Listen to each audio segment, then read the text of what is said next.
जय सिया राम दोस्तों, स्वागत है आपका मेरे इस चैनल लड्डू गोपाल के भक्त में।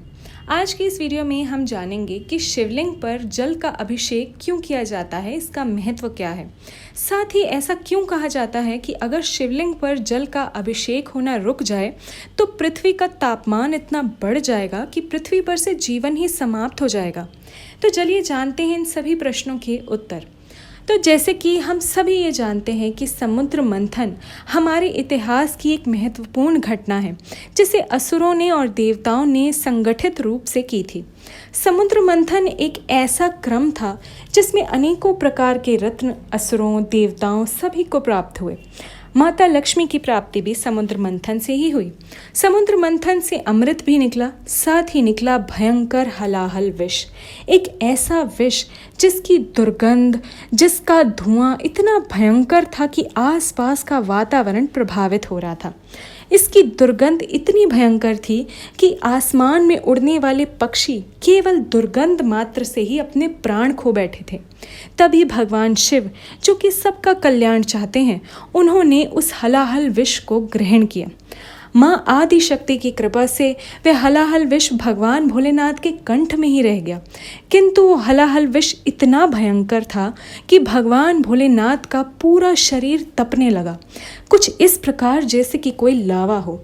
वो तपन इतनी भयंकर थी कि भगवान भोलेनाथ के शरीर से निरंतर पसीना बहने लगा। वह पसीने ने पश्चिम दिशा की रुख ले ली, लेकिन वो पसीना पृथ्वी पर जैसे जैसे गिरता जा रहा था वो ऐसा रूप ले रहा था जैसे कि कोई उबलता हुआ पानी हो। ब्रह्मा जी ने जैसे ही पृथ्वी की और भगवान शिव की ये दशा देखी, तब उन्होंने सभी देवताओं को संगठित किया, इकट्ठा किया और एक जगह पर बुलाया और उन सभी से कहा कि हमें भगवान शिव के ताप को कम करना होगा, नहीं तो पृथ्वी का तापमान इतना बढ़ जाएगा कि जीवन ही समाप्त हो जाएगा। तब सभी देवताओं ने भगवान शिव पर जलाभिषेक करने की विधि शुरू की।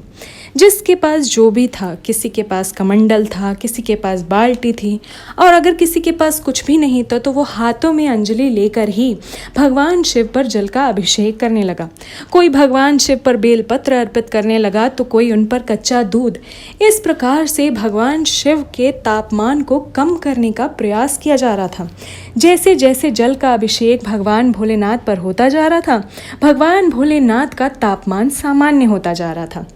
वो जल और जो भगवान शिव की पसीने की जो बूंदें थीं, वह मिलकर एक नदी का रूप ले गईं, जिसे आज के समय में नर्मदा नदी के नाम से जाना जाता है।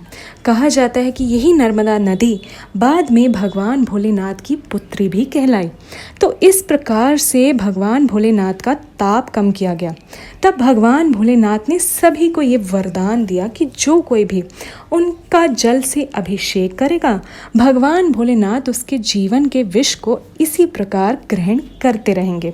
तब ब्रह्मा जी ने भी सबके सामने ये वचन लिया कि वे सदैव प्रतिदिन भगवान भोलेनाथ के शिवलिंग स्वरूप में जल का अभिषेक करेंगे, ताकि पृथ्वी का तापमान सदैव सामान्य बना रहे।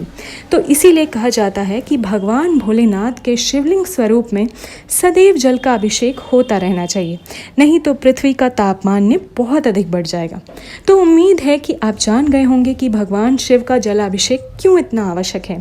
साथ ही मेरे चैनल पर नए हैं तो सब्सक्राइब करना बिल्कुल ना भूलिएगा, ताकि मैं इसी तरह की रोचक जानकारियाँ आप तक लाती रहूं। तो अभी के लिए जय श्री राम।